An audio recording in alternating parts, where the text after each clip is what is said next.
అన్నా అన్నా ఓ 10 నిమిషాలు అన్న తింటున్నాము. సరే అన్న. రే పాపం రా పిలుద్దాం. అన్నా రానా తిందు. అయ్యో దాంట్లో ఏముంది నా, తప్పకుండా వస్తా. మనకి సిగ్గా బొక్క పోయి తింటే పోలా.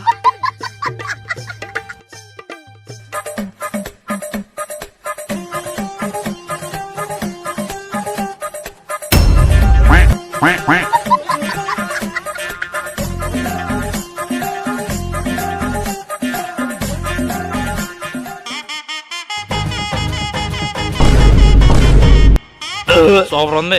నువ్వు పదన్న నేను వస్తా నాకెత్తేసి. ఓకే అన్న. చెప్పండి అన్న ఏం పోయింది? బండికి ఏం కాలన్నా, జస్ట్ నా ప్యాంట్ చిన్న కింద పినిసేమన్నా దొరుకుతుందేమో అని వచ్చిన.